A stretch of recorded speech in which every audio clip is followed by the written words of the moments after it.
जय बिहार, जय बिहार।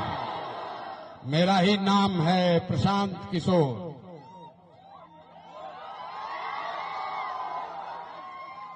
हम नेता ना हैं। करगहर के कोनार के आदमी तो जानते बा रोहतास के कि हम नेता ना हैं।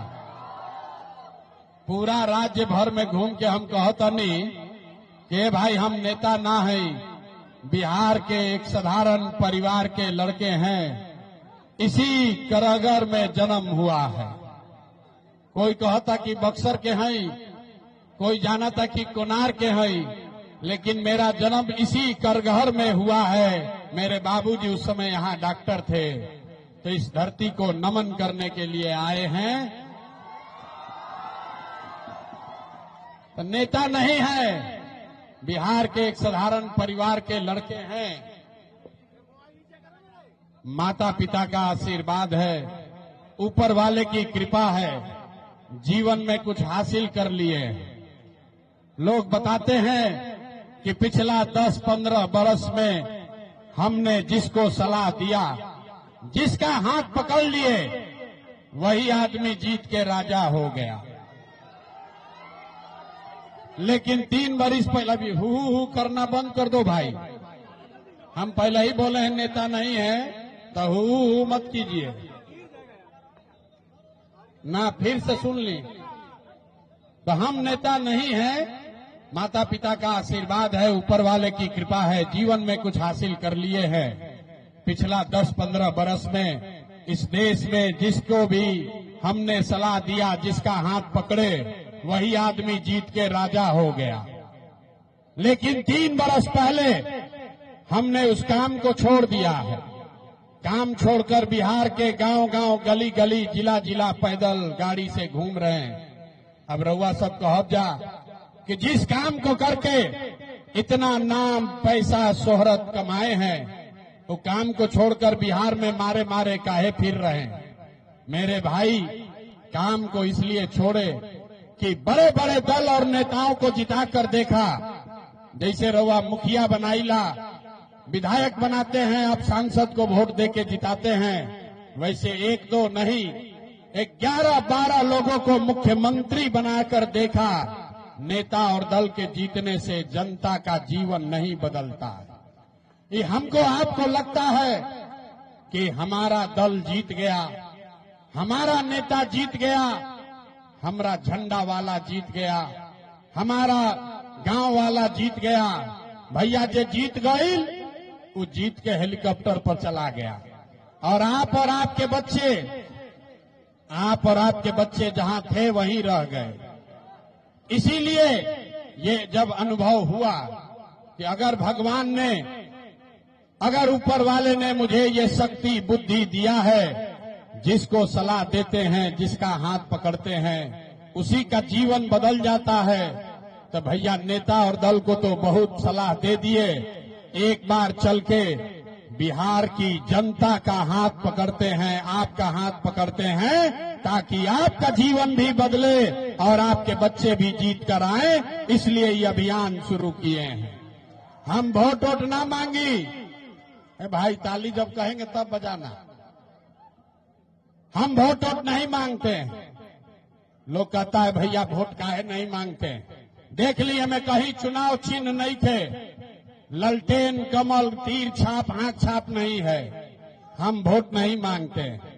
लोग कहता कि भैया वोट काहे ना मांगी। अरे भाई, वोट मांगे वाला तो हर 1-2 बरिस पर रउआ यहाँ कोई न कोई आवते बा। जे आवता ये कहलस, ए भैया हमरा के वोट दे दो, हम आईब न तो तहार सब कामे कर दे। यही सुन सुनकर हम लोग पूरा जीवन से वोट देते आ रहे। पहले 40-45 बरस तक हम लोगों ने कांग्रेस का राज बनाया, फिर 15 बरस गरीब के बेटा लालू जी राजा बने। अभी 20 बरिस से नीतीश बाबू कुर्सी पर बैठे हैं। दिल्ली में हमने आपने मोदी जी को भी जिताकर बैठाकर देख लिया। आपका, बिहार का, करगहर का, कोचस का, आपके बच्चों का जीवन नहीं सुधरा। तब आइल बालन कौनो प्रशांत किशोर, रउआ हमार बात सुनो। हमरा पर भरोसा करके हमरा के वोट देव तो एकर का गारंटी बा कि जीतला के बाद हम रउआ संगे धोखा ना करो। ए भाई, जैसे पहले के नेता लोग धोखा दिहल, हम भी तो आपके साथ धोखा कर सकते हैं। इसीलिए हम वोट नहीं मांगते। लेकिन अभी 15 मिनट में आप 3-4 घंटा से यहाँ बैठे हैं, खड़े हैं। 15 मिनट में आपको एक रास्ता दिखाएंगे। आप उस रास्ते को समझ जाइए, उसके बाद जिसको मन है उसको वोट दीजिए। वोट जेकरा के बुझाए उसको दीजिए, लेकिन जो रास्ता अभी बताएंगे वैसे वोट दीजिएगा। तो और कुछ हो या न हो, आपके बच्चों के लिए, बिहार के बच्चों के लिए बढ़िया पढ़ाई या रोजगार का व्यवस्था निश्चित तौर पर बिहार में हो जाएगा। अब जिसको जिसको ताली बजाना है वो बजा लो।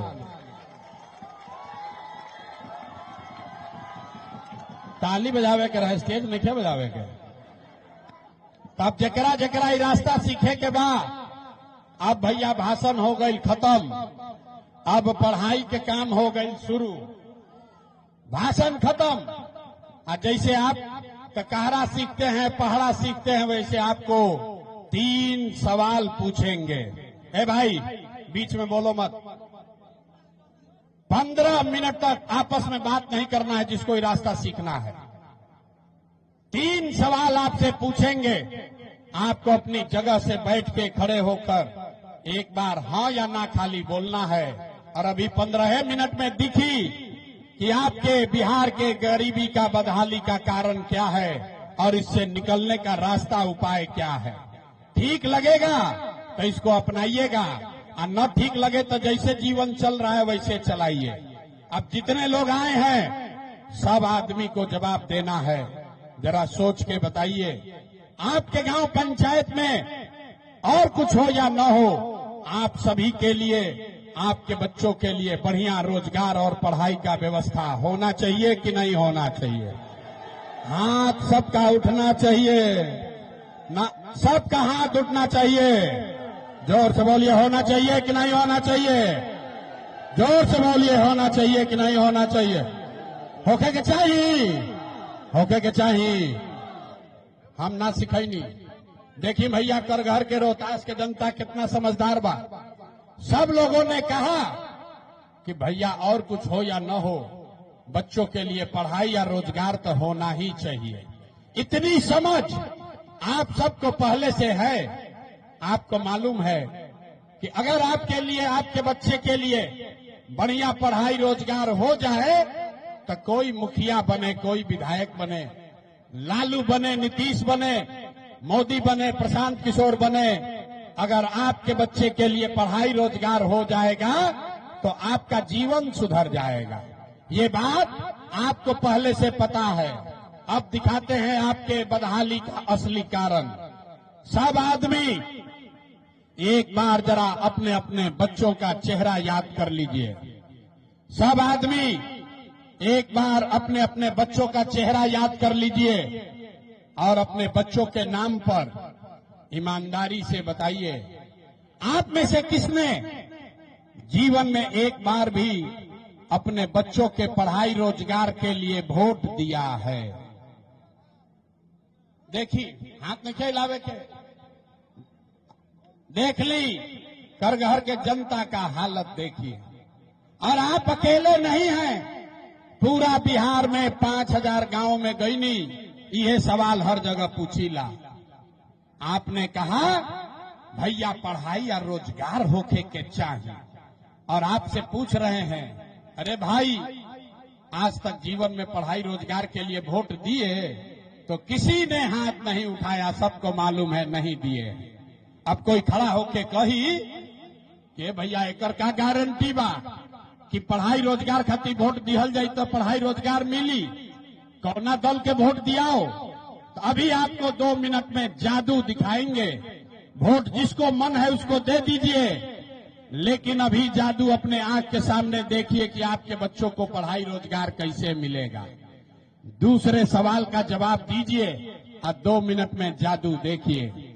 सब आदमी हाथ उठाकर बताएगा, आज तक आपने, हमने जिन नेताओं को वोट दिया उन नेताओं ने आपका और आपके बच्चों का काम किया है कि नहीं किया है? हथवा उठावे के बाद हथवे में सब कहानी बा। हाथ उठाकर जोर से बताइए किया है कि नहीं किया है? ए भाई बताइए किया है कि नहीं किया है? पलटना नहीं, हाथ उठाना है। हाथ ना उठाइएगा, माइक रख के चले जाएंगे। हाथ उठाइए और बताइए किया है कि नहीं किया है? जोर से बोलिए किया है कि नहीं किया है? नहीं किया है ना भाई, पलटना मत। सब लोग देख ले बा भाई, अब पलटे के नहीं थे, वीडियो में रिकॉर्ड हो गई। जितने लोग आए हैं सबने कहा, अभी देखिएगा जादू, सबने कहा कि भैया आज तक जौना दल के जौना नेता के वोट देनी जा कोई हमनी के कामे ना कैलस। तो अब जादू देखिए, हम आपको गिनवाना शुरू करते हैं। सही बोलें तो हाँ बोलना है जोर से, गलत बोलें तो ना बोलिएगा, बात खत्म होगा। आपको जादू की तरह दिखेगा कि आपके बच्चे को पढ़ाई रोजगार कैसे मिलेगा। पूरे बिहार में करगहर कोचस रोहतास में इस सभा में आए बहुत सारे लोगों ने 5 किलो अनाज के लालच में मोदी जी को, भाजपा को वोट दिया है। तब बिहार में चाहे जितना चोरी भ्रष्टाचार है, 1 किलो चोरी करके 4 किलो अनाज लोगों को मिल रहा है कि नहीं मिल रहा है? ए भाई बोले के बाद 4 किलो अनाज मिल रहा है कि नहीं मिल रहा है? दोबारा नहीं हिलाएंगे, सवाल पूछते हैं हाँ या ना बोलिए। आपने हमने वोट दिया हिंदू मुसलमान बनके। चुनाव से पहले सब हिंदू लोग कहल कि भैया हमार दशा कुछो होके पहले अयोध्या में रामलला के मंदिर बने के चाहिए। तो आपके गांव में नाली गली नहीं बना, स्कूल अस्पताल नहीं हुआ, आपके यहाँ फैक्ट्री नहीं लगी, आपको इंदिरा आवास नहीं मिला, लेकिन आपके वोट के ताकत से अयोध्या में राम जी का मंदिर बना है कि नहीं बना है? देखा हाथ नहीं क्या हो जाए उठावत भैया ना। अब आगे बोलबे ना करब। मंदिर बनल बा कि नहीं के बनल? तो 2 बार हिलावे पक्का है कहते हो भाई, बोलिए मंदिर बना है कि नहीं बना है? आपने हमने वोट दिया, कई लोगों ने नीतीश कुमार को कहा ना हम लालू और मोदी के वोट ना देव, हम तो नीतीश के वोट देव, हमरा बिजली चाहिए, बढ़िया सड़क चाहिए। लालू के जंगल राज में बिहार में बिजली सड़क नहीं था, तो नीतीश के बिहार में इसी भ्रष्टाचार वाले राज में बिजली का बिल 1000 आए चाहे 2000, घरे घरे बिजली आया है कि नहीं आया है? आपने हमने वोट दिया जाति के नाम पर, अपने जात के नेता को। बिहार में आदमी कहेला जी ही चाहे मर जाई, अपना जाते वाला के वोट दे। तो भैया आपके जात के नेता ने आपके बच्चों के लिए पढ़ाई रोजगार का बात नहीं किया, लेकिन जाति का बात और जाति का गिनती जनगणना पूरा बिहार में कराया है कि नहीं कराया है? जनगणना भइल बा कि नहीं खे भाई? आपने हमने वोट दिया सिलेंडर के लालच में मोदी जी को। लोग कहल कि अब हम सिलेंडरे पर खाना बनावल जाई, तो सिलेंडर के दाम 1000 हो कि 1200, घरे घरे सिलेंडर बटल बा कि नहीं के बटल?